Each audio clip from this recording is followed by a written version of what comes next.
Бидэнд 3 тоон шулуун байна. Мөн тоон шулуун бүр дээр 2 тоо тэмдэглэсэн байна. Сүрэг 2, сүрэг 10, сүрэг 5, сүрэг 11. За тэгээд бид энэ цэнхэр цэг юуг илэрхийлж байгааг олно. Тэмдэглэгээ тус бүр заавал нэгээр нэмэгдээг байна. За энэ нь нэгээс их байна тийм үү? За юуны өмнө би чамайг бичлэгээ зогсоогоод үүнийг өөрийнхөөрөө хийгээд үзээрэй гэж хүсэж байна. Тоон шулуун дээр цэнхэр цэг ямар тоог илэрхийлж байгааг олох ёстой. Тэгэхээр эхний нэгийг бодъё. Бидэнд өгөгдсөн зүйлсээс эхэлнэ. Энэ сүрэг 2-ыг тэмдэглэсэн байна. Энэ сүрэг 10-ыг тэмдэглэсэн. За мөн бид сүрэг 10-ын зүүн талыг олох хэрэгтэй. Бид сүрэг 2-оос сүрэг 10 руу явна. За сүрэг 2-оос сүрэг 10 руу очивол яах вэ? Тэгэхээр бид 8-ыг хасах хэрэгтэй.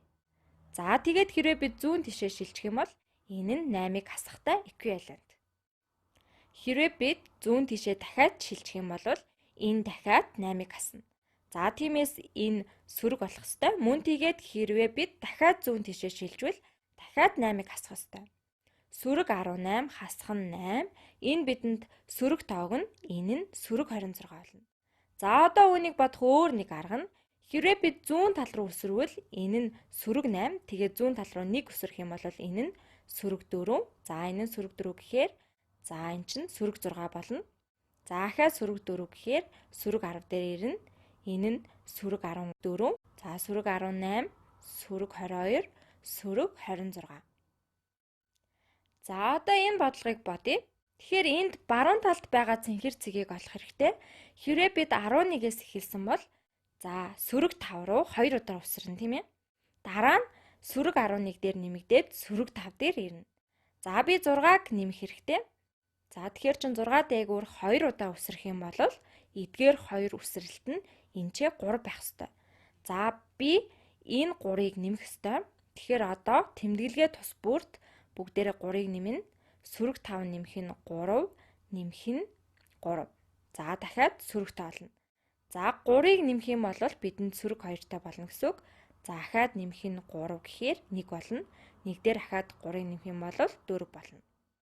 За энд бол сүрэг 26 байна. Харин энчээ 4 болно. За тэгэхээр бид одоо энчээ сүрэг 7 дээр байгаа. Энэ бол сүрэг 7. За тэгэхээр энэ тэмдэглэгдсэнийг олох хэрэгтэй. Тиймээс бид нар сүрэг 7-оос 1 хүртэл шилжих хэрэгтэй. Тэгвэл бид хэдийг нэмэх хэрэгтэй вэ хүүхдүүд ээ? Сүрэг 7-оос 1 хүртэл. Тэгэхээр 8-ыг нэмэх хэрэгтэй тийм үү? Хэрвээ бид мэдэгдэхгүй байгаа тоо руу 2 удаа өсрөвөл энэ нь бид 8-ыг дахин нэмнэ гэсэн үг. Тэгэхээр 1 нэмэх нь 8, энэ нь 9 болно. За бид үүнийг өөр аргаар бодож чадна.